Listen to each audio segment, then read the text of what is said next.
It's episode 31 of the Improv London podcast. I'm your host, Stuart Moses, and this week's guest is Emma Waterford.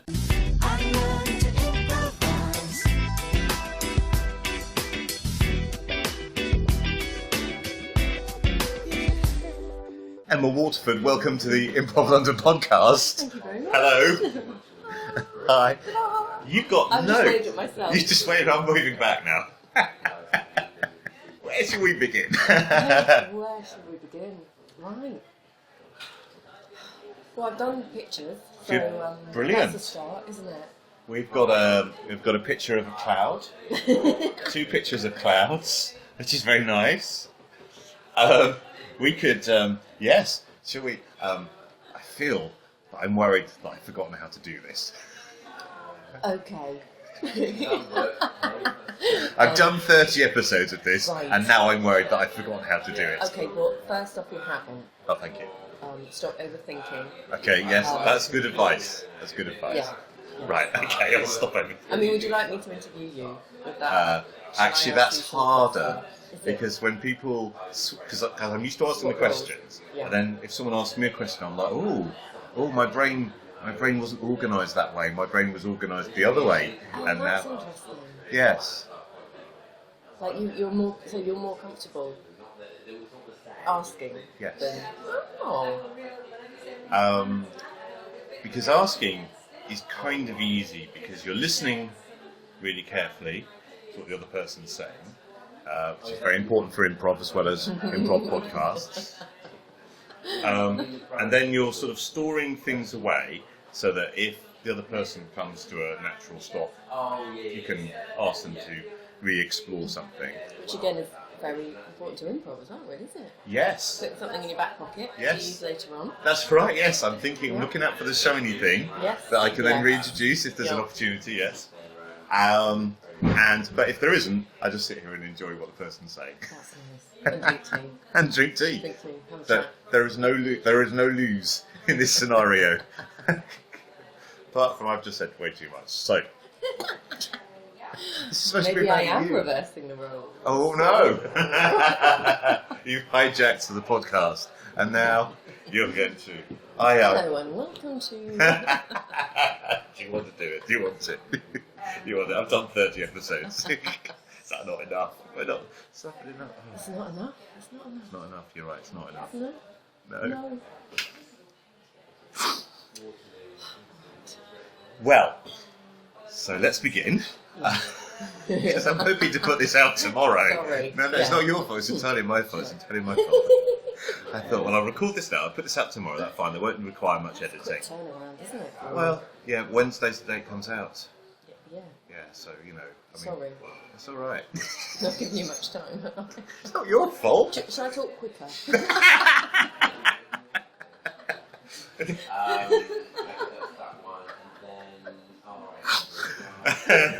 We should talk about you.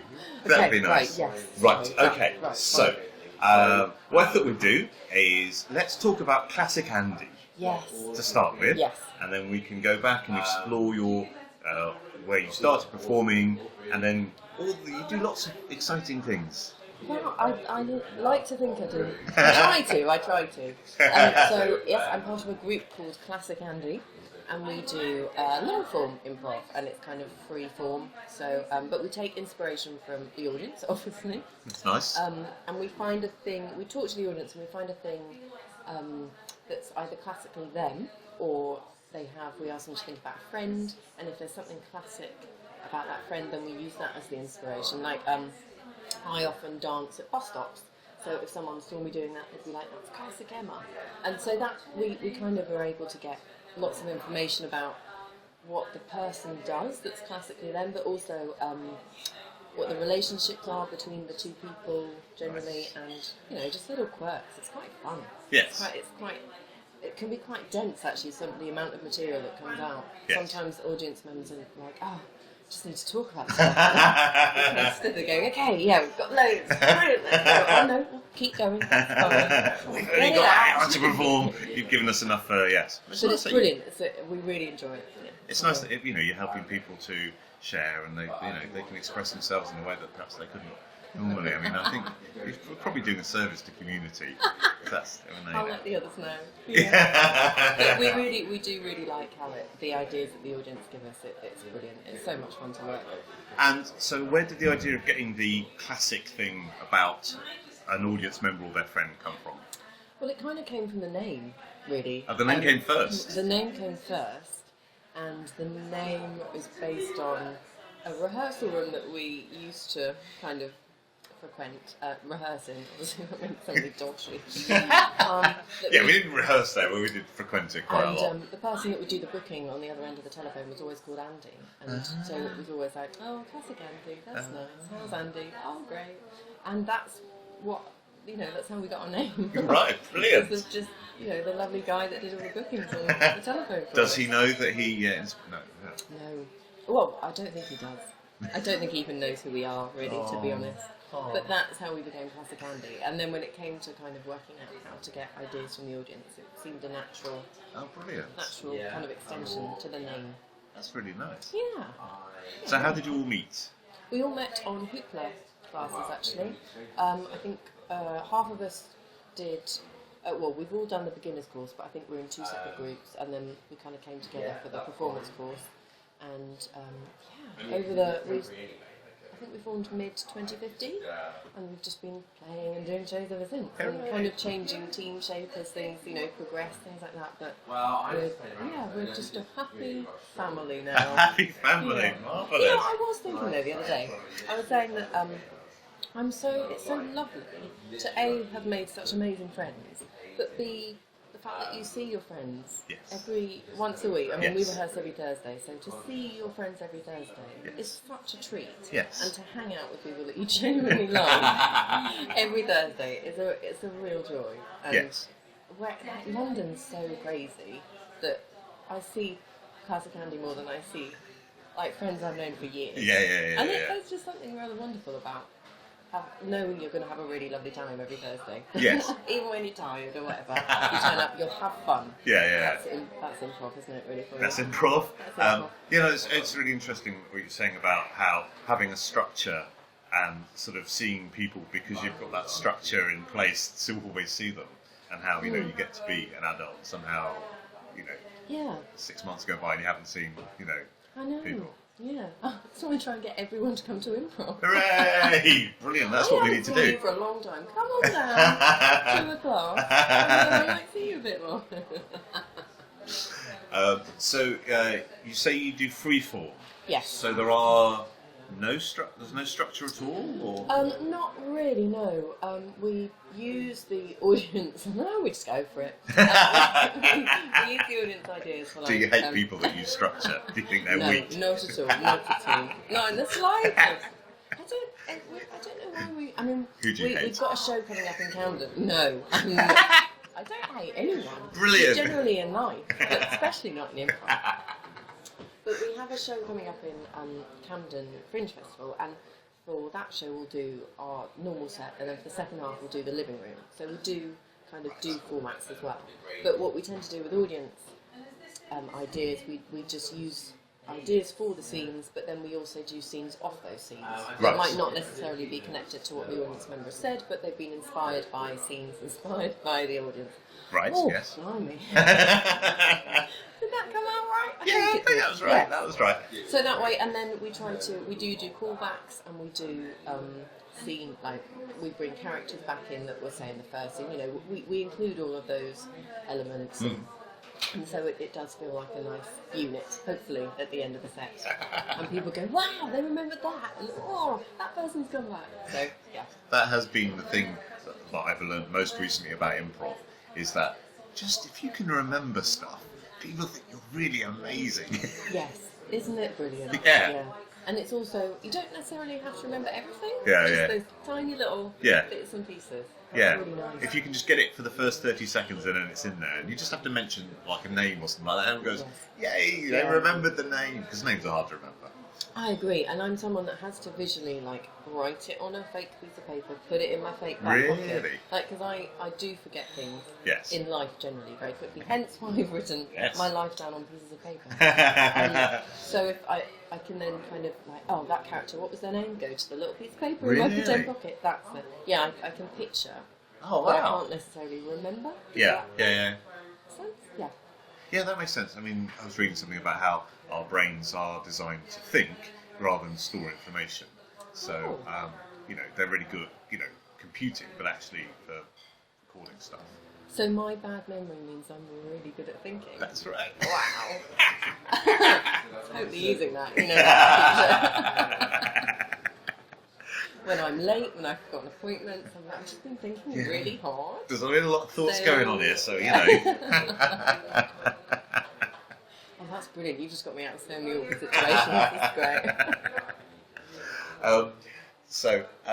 You mentioned the living room. Yes. How does the living room work?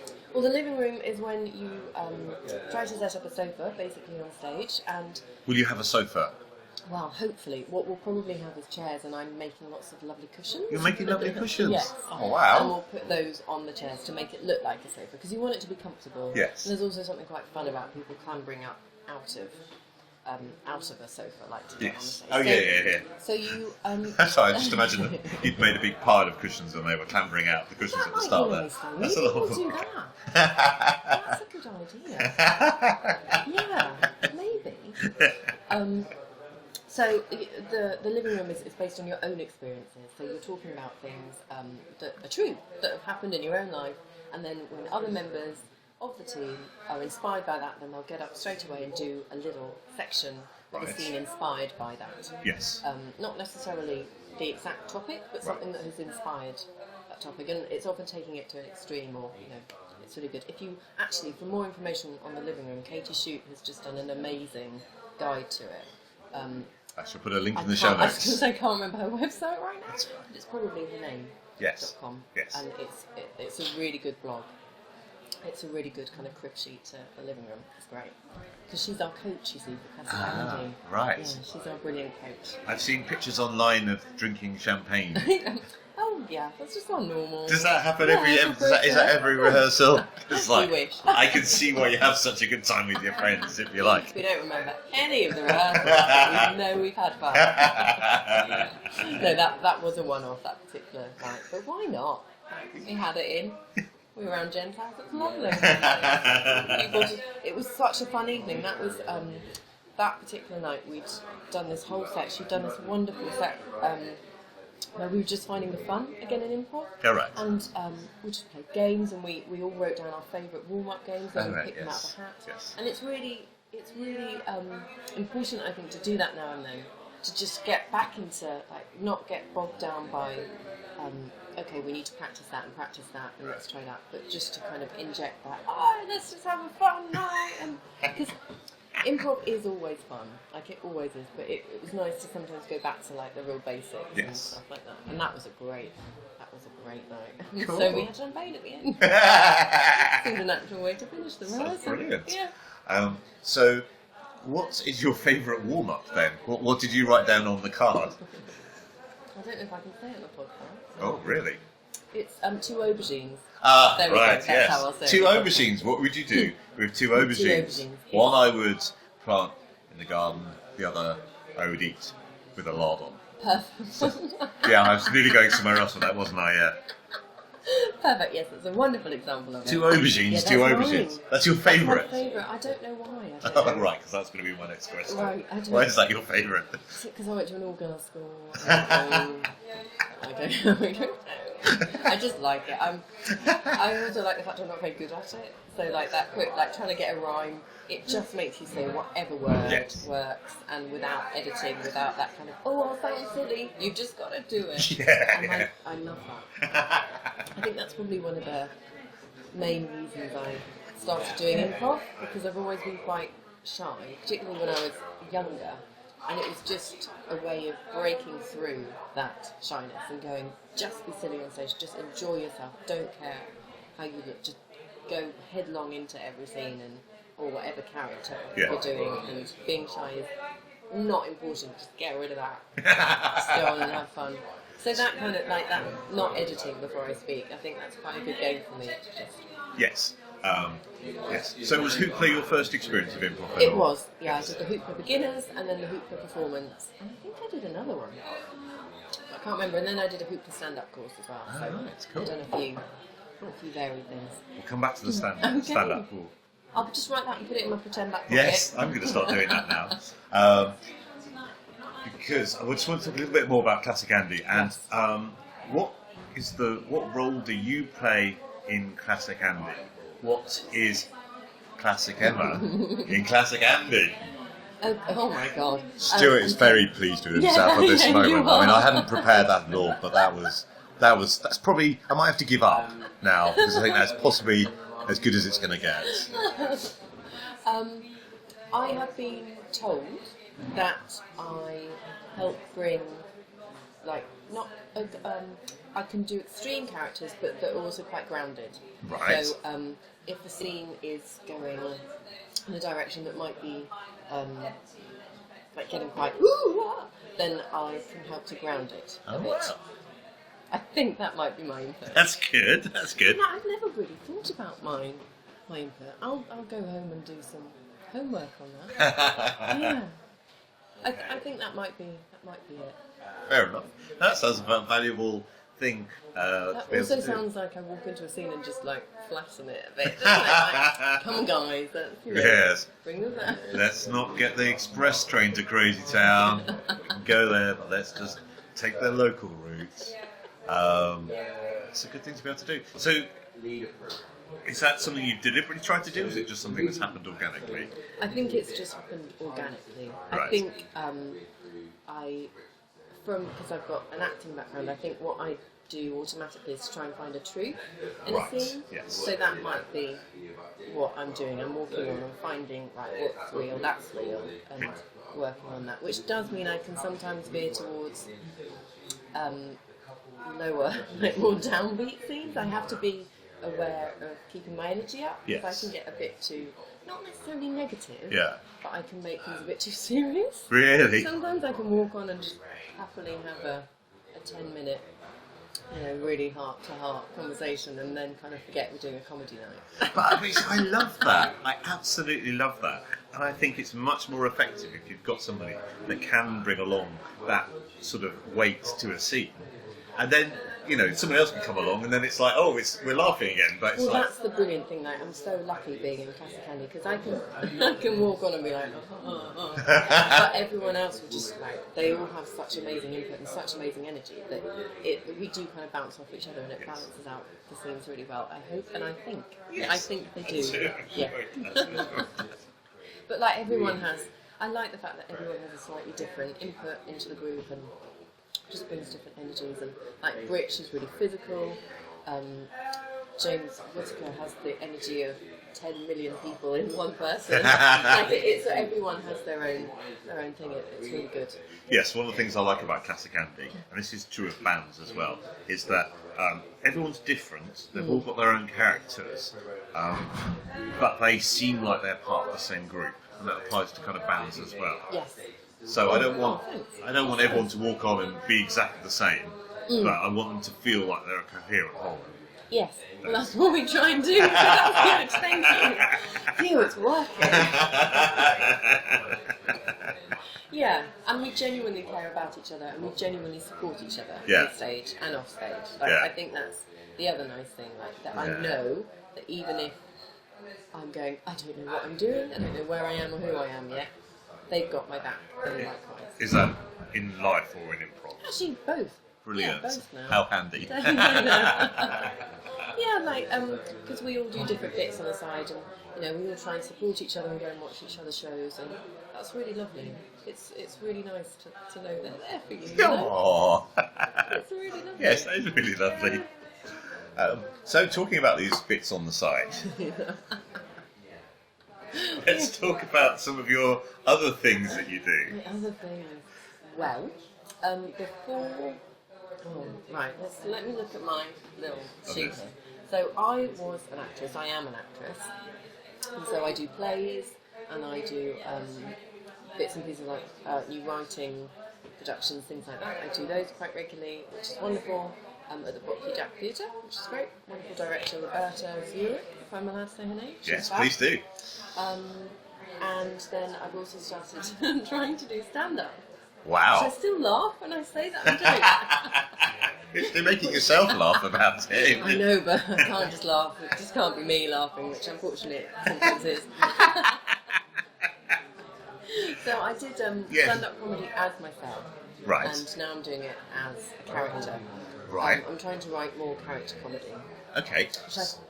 Yeah. No, I was just going to say, so you started off as yourself. I did a course doing it as myself. Yes. Right, okay. So when you did it as yourself... Just once, the end of course show. Really? Is it just Yeah. once? And that was... And then you thought, I want to do characters. Yes. Why characters rather than you? I still don't think I'm quite ready to be me Right. on stage. Okay. I know even when you're a stand-up, there's always an element of character Yes. on it. But I think I just worry about being rude or something like that. You worry about being rude? I was a little bit rude. And I was see. like, I'm not sure.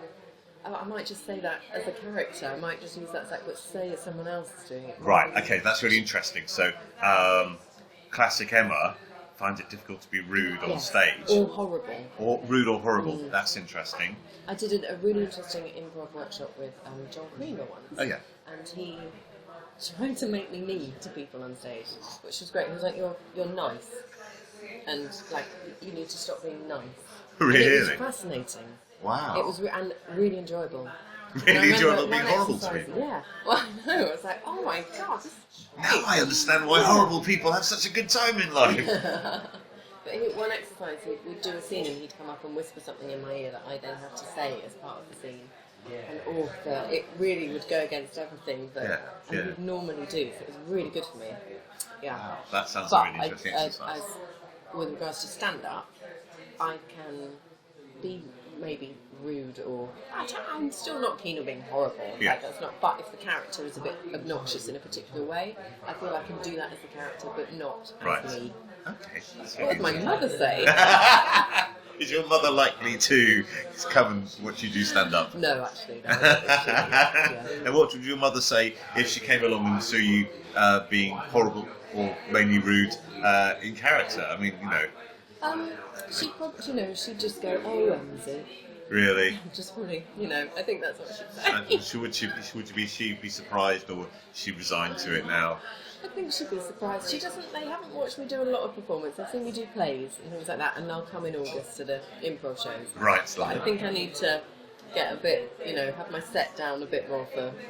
But her name is Jazzy Janice, that's my character name. Right, yes. Let's talk about Jazzy Janice. Jazzy Janice. I can't even say.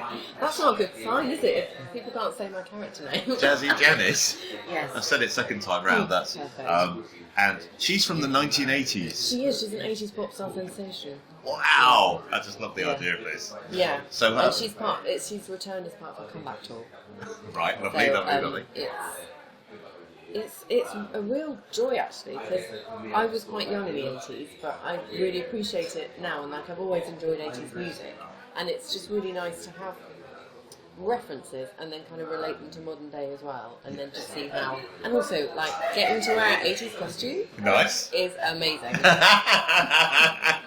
I think describe for the listener your 80s costume, because we know you're obsessed with this sort of thing and approaching life through what people are wearing. Costume. Absolutely.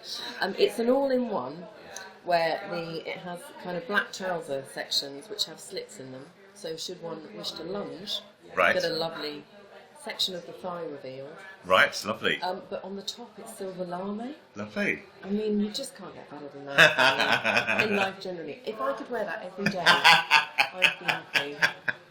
I really would. And a nice belt, glitter tights, little glitter heels, big hair, earrings, pink eyeshadow. Lovely. Done. Yes. Done. When you say lunge, what do you mean by lunge? One leg forward, because you never know what you're going to do on stage, do you? I think last night I ended up doing, if you've ever done ballet, I did a wide and open second position. Right. And did a kind of, an open, which is when you have your legs quite wide apart and then you drop down. Right. I don't teach ballet. No, it's good. It's good. So I feel like I've everyone- learnt. People got to see both legs. Wow. There was no reason for me for doing that. Absolutely none. I think I was probably trying to remember my next line. Oh, should we do this? There we go. And moving on. So where did Janice come from? Was it just your love of the 1980s, or? She's been in my head for a little while. Right. And originally, I thought maybe she would be a jazz artist. Right. That would do modern pop songs in a slightly appalling jazzy way. Wow. But she might do a second album. Yeah, no, I definitely of think that. that's when she gets more There's creative potential. control, she's going to want to do the jazz album. Yeah. So that's, but the more I started to write, I found actually let's keep her as kind of 80s, let's make her 80s pop star, and have that as the jazzy period, and then she can do things like Jazzercise. Because obviously she had her own DVD, or video. Yes. So there's so much potential. And In I like- costumes again, really. Yes, mainly costumes. It's a high cut leotard. And I love the fact that once again you've got a name and you're using the name as inspiration, because you know she's jazzy Janice, and then like you're using the jazzy and then you're spinning that off in other directions as So many well. options. Yeah, I mean, if you're making a character that thinks the name Jazzy Janice is a good idea, then that kind of opens up a whole world, doesn't it? So describe to me your writing process then, because I'm fascinated by things that are written down, because you know I improvise but I don't do much writing, and it's like, well, how? Yes. If you could just explain to me how I could do that, that'd be really helpful. I do most of my writing by improvising, actually. Oh, right. I think about stuff for quite a long time. Last year, I made a show called Nell Gwyn's History Laid Bare, and I've been thinking about it for about 2 years. But when it came to actually putting, obviously, because it's a history show, I had to be factually correct, so I've been doing a lot of research. And when it came to actually putting it on its feet, I found the best way was to just have all the different facts kind of in front of me, but to improvise my way through. If I had a particular topic I wanted to discuss in the show, then I would improvise my way through the facts and then write it down quickly afterwards. Right, often yes. recording it and then just refining it by improvisation, really. I think that's one of the amazing things about improvising, is that it can stimulate different scenes, like it doesn't have to be made up on the spot and never seen again. Right, yes. You can make something up and that can then be written down and progress into a whole show that is scripted. Yes. It's a really useful tool, Yes. really, isn't it? Yes, so it that's is. that's how I work, and that's also how I do the writing for the stand-up stuff that I've started doing. Is just to have an idea, talk as that person, and jot down what worked and what didn't. Right. Often means I spend a lot of time by myself, locked in a room, talking. And how do you tell if it works and if it doesn't work if you Well, don't? you don't. That's the thing about stand-up. Like, I was talking to someone earlier, and the only way to really, I think you have an idea about what a lot of the jokes I'm writing at the moment, I think are quite panto still. Right. I think I'm still at that kind of level of humour. So I know roughly what will get a bit of a laugh. Right. But there's some that you just have to do it in front of an audience and Yeah. see what works. And what I'm learning is that often just doing a set in a different order might make some things work. Yeah. And turning jokes around the delivery and the timing. Yeah. And God, it's so much harder. You think it'd be easier because you've got all the jokes written down beforehand, but then... And also, really good stand-up makes it look so easy. Yes, yes. Oh, I love it when people go, oh, you know, they just made it up. And it's like, no, they really didn't just make it up. That's been honed, and they've done that lots of times before, and they've... Absolutely. But they still make it look like it's on the spot, which is such an amazing skill. Yes. It's good. It's good. One day I'll get to that. I got a few, it was quite funny, last night I got a few groans. Really? I was quite pleased with that. Yeah, no, you're expanding your range of, you know... Better than silence.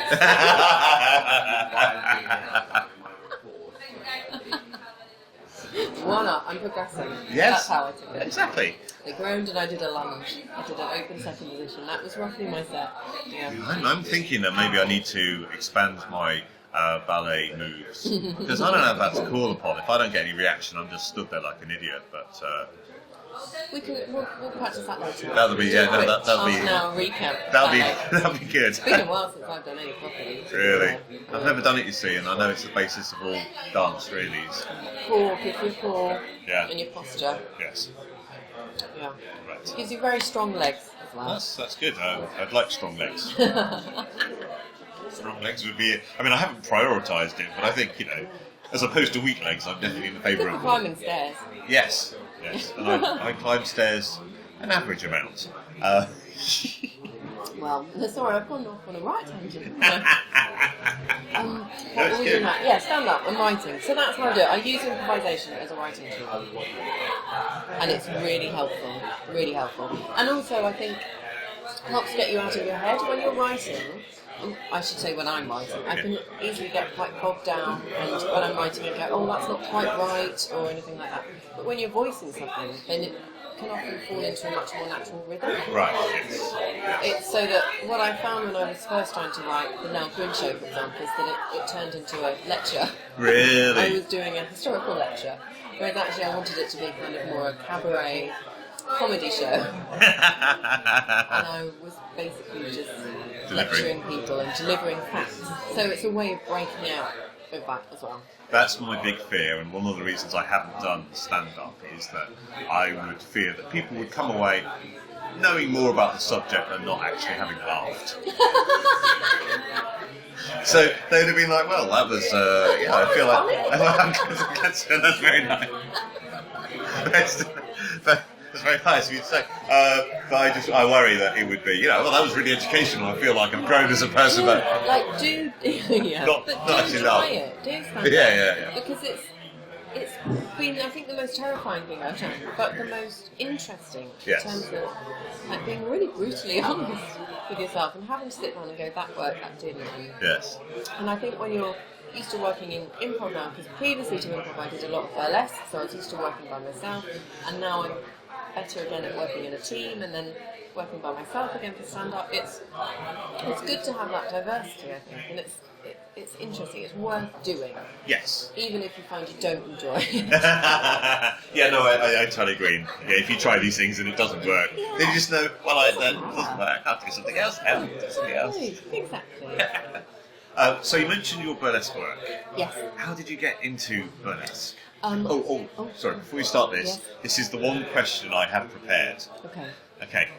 When people are involved in burlesque, do they get as annoyed when people mention Dita Von Teese as improvisers get when people mention Whose Line Is It Anyway? Ooh. Well, that's an interesting question now. Right, okay. Dita Von Teese is very good at what she does. I don't do her kind of burlesque. I never did, because I tried to do comedy burlesque. Right. So if you're into your classical burlesque, then yes, she is wonderful. However, if you're not into your classical burlesque, she might not be the one that you're aiming for in your career. Can I put it that way? I never aspired to be her. I aspired to be like some of my contemporary performers at the time. So like there was Dusty Hootsbar, just amazing comedy performers who's also a wonderful clown. So like it's just a different style of performance than that I was aspiring to be like. Is that? I think that's the perfect answer, and also could be the same answer given to the Whose Line Is It Anyway thing. They're brilliant at what they do, they're probably the best at what they do, but I don't aspire to be like that. Yes. I'm doing something else. Yes, yeah. And it's the way in which you have any kind of subculture, and if you're not in that subculture, then it all seems to be the same. But as soon as you get into that subculture, you're all going, well, that's different. Yeah, exactly that. And I'm not saying she's not good at what she does, because she is, and she's done an amazing job of making it more widespread as well. Like, everyone kind of knows who she is nowadays, I think, yes. Which is helpful. But when they think of her and then they come and see me doing it, it can be a bit problematic sometimes. Yeah. So, you say you involves comedy when you do it? Yes. Yeah, I mean, I don't really do burlesque so much now. I do burlesque in the sense that I still parody, and that for me, burlesque is about parody and comedy and theatre. Ah, right. kind of the striptease side was always the last 30 seconds of the act. Oh, I'm supposed to do that, aren't I? Sorry, there you go. And it would normally be some kind of comedy ending as well, like with just silly. I used to make, because you wear either nipple tassels or pasties in burlesque, and sometimes I'd have like a slice of lemon on one and a small bottle of gin on the other, and then I'd take out I did once have a glass that would fold down. I used to have one of them stuck to one booth, gin to the other, and then have some ice in a hat, so I'd make a little gin and tonic at the end of the hat. You know, just because it's silly, isn't it? Like, you cannot stand on stage and just be like, oh, I just couldn't. Some people can do it. I could never take myself seriously on that. So I try and have some kind of comedy ending. Right, and a drink. Yeah, and a drink. Rolled alcohol and yeah, that's what I did. I did tassel now and then. But it's a strange thing to say, isn't it? But not so much. Yeah. So what kind of drew you towards, because you've already said you were shy. Yes, I think I'm one of those performers that was very shy, and so that's why they did performance, right. Because it was, I could be all the people that I really wanted to be, like all the confident people. I could be that when I wasn't being me. By being a character on stage, I could do all the things that I would like to do, but my shyness holds me back. I know that's a weird, No. A lot of people find that they just don't really understand how shy and performing works. They just assume that all performers are extroverts. Yes. But a lot of performers are introverts as well. And it's a way of expression, really. And Yes. that it is possible to be both. Yes. No. I entirely understand that. And how, when you're on stage, it's very, there are parameters, and you understand the situation, and, you know, you're able to be free in a way that you aren't in everyday life. Yes. So, Yes. yes. And I think it's... I was always someone that I knew I wanted to perform. I just had to get past that barrier of being shy. And so I've just pushed myself to feel uncomfortable in as many situations as possible, basically. Really? So that you get over that fear. Wow. So that you just do it anyway. Yes. Just do it. And actually, when I turned 30, I had hypnotherapy because I blushed so much. And I was like, right, I'm getting over this now. I still blush all the time, but I don't care anymore. Right, okay. And it's just interesting how I think I've turned 30 and I'm right, that's it. I want to do this. I want to be a performer. I want to do comedy. I want to do improv. And just like, right, tick, tick, tick, tick, tick. Let's do it. Wow. I can't remember the point I was going to make. No, it was about being shy, and Yes. it's interesting you went to hypnotherapy though. So so you still blush, but you don't care anymore. Yes. Was that's why I called myself the Ginger Blush, because I was so worried I would blush on stage, but actually I never blush on stage. That's interesting. I don't, because I think I'm not being me. Oh my God, what do I sound like? No, that's really interesting. Yeah. So, I can't. I used to work at the library, and we'd have big meetings, and if anyone turned and asked for my opinion on anything, I'd be beetroot. I can't cope with that at all. But on stage, I can do like silly voices, Yeah. I'm fine now. But in that situation, isn't it strange? yes. How the mind works. But now I don't care anyway. Right. Oh, I've been hypnotised. that sorted. That solved all your problems. It did really help, actually. Yeah. Yeah, it really helped. Ah. I do highly recommend it. Right. Cool. I Well. mean, it's not for everyone, is it? But even Yes. if it's psychosomatic, it worked. Yes. I don't care how it worked, it just worked. Yeah. Because I was going to talk about suggest that. So, if you play roles on stage, is it possible for you to play roles when you're not on stage? But if you've solved out all your problems with hypnotherapy anyway, it doesn't really matter, does it? Oh, I wish I had. Couldn't afford to go through all of them. And if you solved all what your you problems, mean. you wouldn't be a performer anymore. But true, I need a bit of angst. But you mean I think in different situations, everyone puts on an act in certain. Like if I'm teaching a workshop, for example, I go in as the teacher. Yes. And that is the role I'm playing that day. Yes. So then it's fine. Yes. But if I were to go in as the student and suddenly all the people turn around to look at me at one point, then I'll blush. All right. Okay. Yes. But I just don't care anymore. Cool. Does that make sense? Not really, but that's how it is. Makes sense. That makes sense. But improv has helped tons with it as well. Yeah. Just breaking out of that kind of shyness worry. and just having fun with it. And because you get lost in the play, don't you? You just enjoy it so much that you find yourself doing these things that afterwards I can't believe I was just a dinosaur. Talking about finance. Like, do you know what I mean?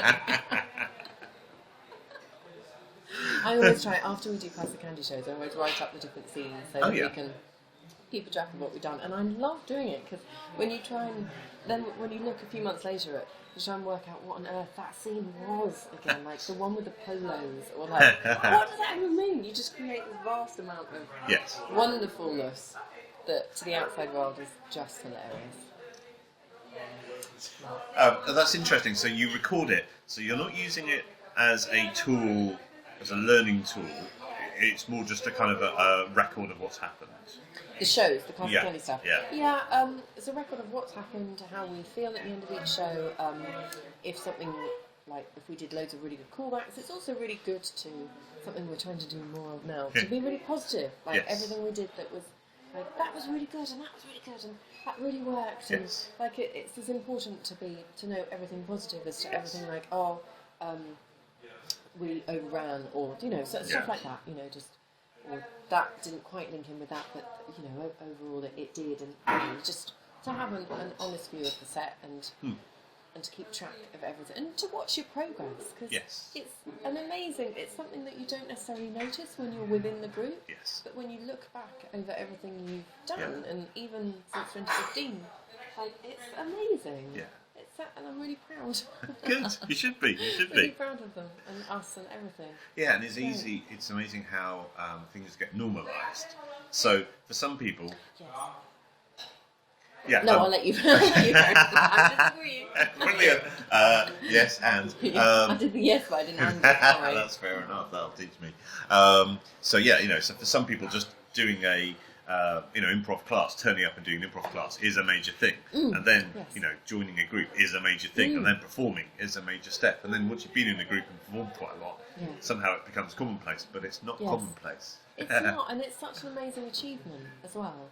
And to watch other people's progress as well is also wonderful. It's like these little flowers blooming. That's nice. I mean, it must be amazing for like all the teachers at Hoopla and all the teachers everywhere to watch people really, like, literally blossom. I mean, it must be such a lovely feeling for them. Yes. Because they're just, they get to make these students, and is that the light? Do we have to go soon? No, I don't think so. No, I think we're just entering. Is this some kind of romantic time? Have we just hit romantic time? 6:30 is romantic time at the ICA. I think I got some food. I hope mood lighting comes on next. I'll start singing it if not. Well, here's a little soundtrack I prepared. Because I like to make my guests feel really awkward. That's the real thing I aim for. I'd like that. I'd be totally up for that. Okay. Yeah. Good. Well, I mean, I don't come here often enough to have that kind of sway, unfortunately. Although I might do in the future. Hey, Carla. Soundtrack number 4. Yes. And they'd be like, you sure? Number 4. Oh, right, number. It's like having a golf caddy. It's like, number 4. You reckon number 3? Okay, number 3. Pulls a lever. I don't play golf. I don't play golf either. My entire knowledge of golf is gained from Goldfinger, the James Bond film. I haven't seen that. Oh, it's... Sorry. I don't know why I've started talking about golf, because I'm not even sure the depiction of golf in a James Bond film is to be trusted. Few other aspects of life are. So I don't know why I think they're going to have got golf exactly right if they don't get anything else exactly realistic. I'm now going down like some kind of theme of women in like beautiful outfits playing golf, and then just like I don't even really know. I'm really enjoying your version of Goldfinger much more than the original. And also, like maybe instead of the balls going down, like they go into the hole, but then they get shot out at an angle that then hits the person on the head and it kills them. Or that obviously that the golf club is a gun, or like a poison dart. Yes, that's in keeping with the genre, certainly. Yes, that would work, wouldn't it? Yes. Or like you just get trained golf killers who can just angle, instead of aiming for the hole, they're aiming for the person. Kill the people. It seems like it's nice. But it's an accident, isn't it? Yeah. Your version of golfing is much better than the original. It definitely is. I'm not going to. And maybe golf in general as well. Yeah. I think you've improved golf. You've improved Get golf. loads of complaints now. How dare you talk negatively about golf? I'm not sure how many golfers listen to this podcast. And I don't know. If you're a golfer, do tweet at Improv London, and I don't know what I'm going to do. Just so we know that we've upset. If you've been upset by Emma or I's comments about golf, please do tweet. I'm sure it's lovely. I just haven't ever played it. No. Played crazy golf. That's fun. Yes. Not recently though, to be fair. I No. can't imagine it's changed much since I was 14. But I did enjoy it. Do you think the sport's moved on?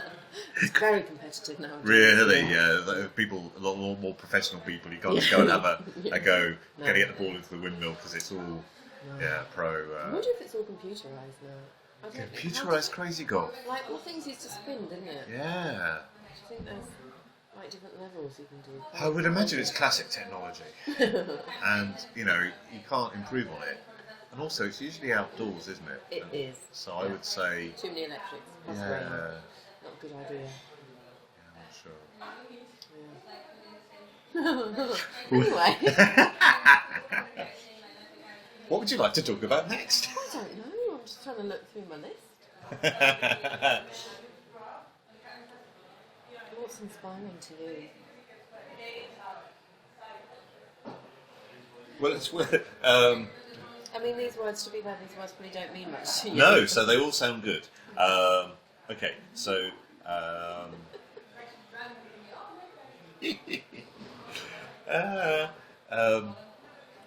it's good. Let's talk about what's that one say? That says understudy ASM. So when I Right. graduated from university, I did a performing arts degree. I fell into acting because I came away without having done like an end of like performance, an Right. end of So, degree. degree, Yeah, because they took all the money out of my course. Boo. Oh. So I kind of left university, did a TA tour, just faffed around for a bit, and then my friend who worked in a production company went on holiday, so I covered him, and the director that happened to be working there at the time got me working on a show, and then I ended up dressed as a nurse, actually, in that show. And that was kind of how I got into acting. Right. And being an understudy ASM, and then I eventually, and I was ASM in that show, and then there was an amazing director that he's called Joe Harmston. He was delightful and employed me as an understudy in different shows, where I learned so much about acting, much more about acting actually watching other performers rehearse and perform than I ever did at university, I think, in truth. I think watching Yes. is much better than reading a book about it. Yes. Like, you have to see it in action and seeing how different people approach text. So I'm very grateful to him for that. And yeah, that's what I spent the first, I think, 5 or 6 years doing after I graduated. Different West End shows and tours around the country. It was great. And then when I wasn't doing that, I'd be a dresser. Wow. So I would dress on different shows, which was wonderful, quite stressful at times. What does a Depending on dresser? What does that involve? It does exactly what it says on the tin. Right. So, you know when there's quick changes in a Yes. show, like an actor walks off and then they come on 20 seconds later with Yes. something very different. Yes. You have dressers in the wings who are stripping them down and redressing them in a much more elegant way than that.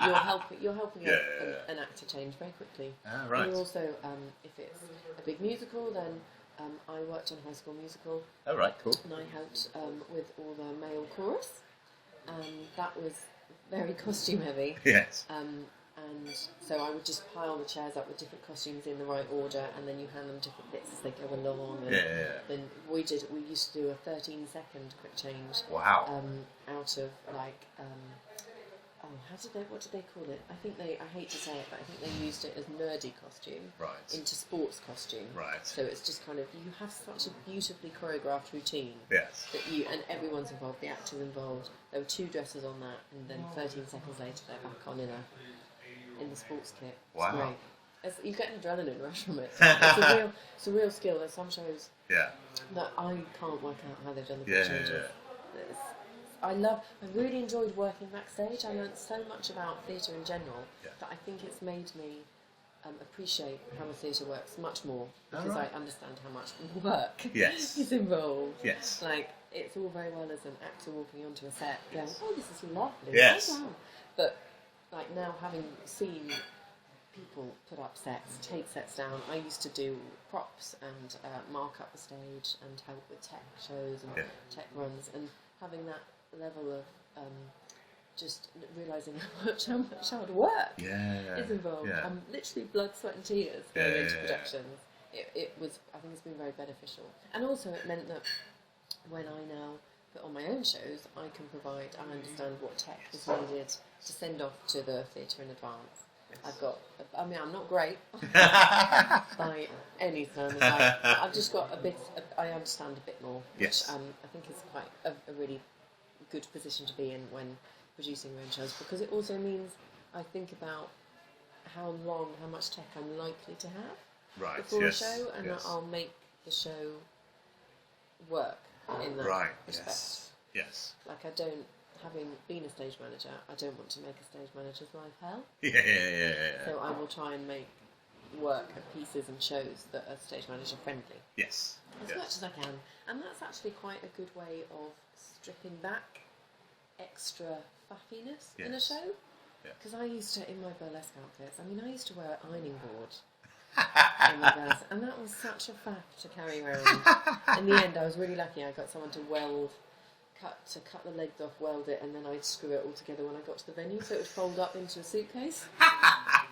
But I used to turn up with massive suitcases for 5-minute acts. But now when I make shows, I make sure they fit in a suitcase as much as I can, so that it's, you know, it's more reliant on me creating characters now than having props in a show. Not that that's a bad thing. No. And they're great and they have their place, but when it's me on a train getting to a venue, I need to be able to do that without breaking my back. Yes, definitely. Yes. No, it's really. I don't drive either, so I can't drive a lorry. Yes, it's really interesting having that theatrical understanding of improv shows and theatre in general, but particularly I'm interested in, you know, trying to bring more theatre to improv, and I'm not even quite sure necessarily what I mean by that, but you know, just, you know, I don't know, doing all those things that I think I would have learnt if I'd learned how to do. If I'd properly trained as an actor or something like that. Okay. I think there's probably things I would do that I don't do because I don't know what they are. Okay, but I hear what you're saying, but I also think it's quite good to not know what they are sometimes, because I think sometimes you can get too caught up in that, and then you're lost. You should be in the moment in the scene. Yes. But if you're thinking, about technique, or I need to be in my light or whatever. I mean, generally you're in a light anyway in improv. But I don't think it's a bad thing at all. And that's one of the many other things I love about improv is you don't need to come from an acting background. It's not important, and at all. You just have to be willing to try it and go for it. And I think it's an element of it's a whole world of performance where you can come from any background, you can do any day job, you can do anything at all, but you'll come together as a group or in scenes or anything, and it doesn't matter. You can leave your whole life outside the door and just come in and have fun, and you don't need to be relying on acting school or anything like that. And just because you've been to acting school doesn't mean you're any better than someone who hasn't as well. Yeah. Well, I feel better about my life choices now. So I appreciate that. But I did a drama degree, but I've learned much more about performance just by getting up and doing it. And in improv, I've learned so much more about myself as a performer through improv. And I'm much happier on the stage now. It can't shut me up on a stage. But even when I do stand-up, because I also started doing improv because when I was doing burlesque, I was talking to the audience quite a bit, but I would be like, they're talking back, I don't know what to say, and I'd freeze, mentally I'd block. But improv has really helped just have a just go with the flow, just listen and respond truthfully to what they said. And that has reflected again now in the stand-up, because when I'm doing a performance, if someone laughs at something in particular, then I'm more than happy to go and have a chat with that person and make a little one-liner joke with them. You know, obviously including the whole audience. But I'm not scared of that audience interaction anymore.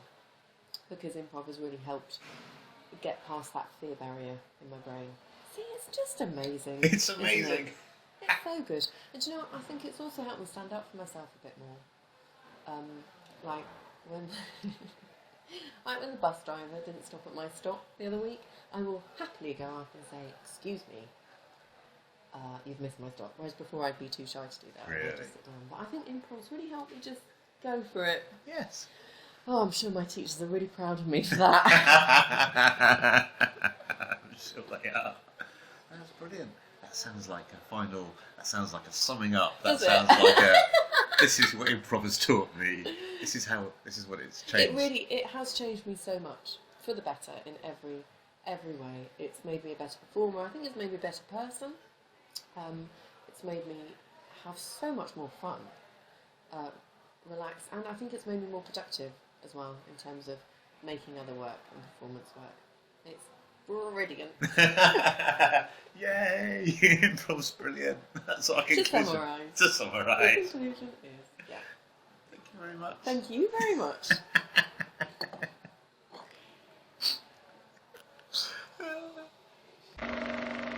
I made this. That's improv!